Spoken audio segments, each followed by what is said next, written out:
This bubble skirt thing has really plagued me because I don't know how to properly make a video about this. So I'm going to just keep it simple.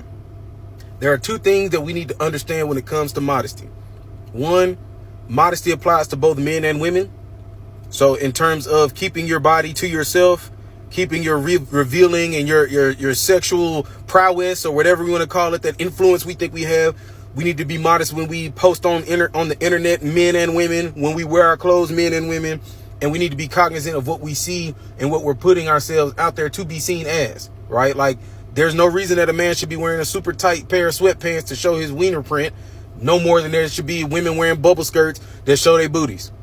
Women shouldn't be out to reveal their breasts to the world no more than a man should be out trying to reveal his pecs and his abs to the world. Just because the culture says that a man's nipples are not a sexual thing and we shouldn't be worried about it doesn't mean that we should still go out here and flaunt it, because we're supposed to be leading the charge when it comes to modesty. The other point I want to make is this is just a side effect of a larger symptom of a greater problem that we refuse to address as people. And that is, we have fallen completely away from the order that God has put in place when it comes to how we're supposed to deal with each other on a sexual manner. And because of that, and because it's now become a sexual free-for-all, and we're just like Rome, and we're out here, we're having orgies and doing all this other crazy stuff, and we're cool with that as a society, and it's like, do whatever you want to do in the privacy of your home, all that good stuff, right? We sign off on all that stuff in public, private, whatever.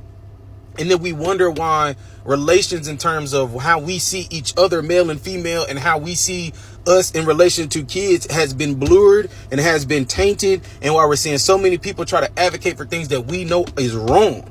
And it's because we have gotten out of the order that God set in place to begin with. The order is one man, one woman in marriage. Jesus said it strictly himself. Does that mean that everybody in the Bible followed that? No, but at the same time, when you get down to what God intended versus what he allowed people to do because he gave us free will, God is a God of mercy, which means he could still use you when you're doing wrong, even though you know you're doing wrong. And thus, if he sets those rules in place, hey, you're only supposed to have one wife, then that means that we have to abide by that, even if other people didn't abide by that. Even if we see other people not doing those things and not following the things that we know we're supposed to be following, we can't just change our mind and be like, well, God must not have meant nothing because Kim K gets to do it or because Duke Dennis gets to do it. It comes down to, what does God say? Follow what God says. Let that be that. And the last thing I'll say is this. You ought to be ashamed of yourself, male and female, if you think your nakedness being on display and the attention that you are so desperately craving supersedes the importance of keeping an innocent mind innocent. If getting to this money, if getting this attention, if getting likes, follows, and subscribers is more important to you than keeping that child's mind clear of the bull that we've had to deal with as people growing up in an internet society, then you ought to be ashamed of yourself.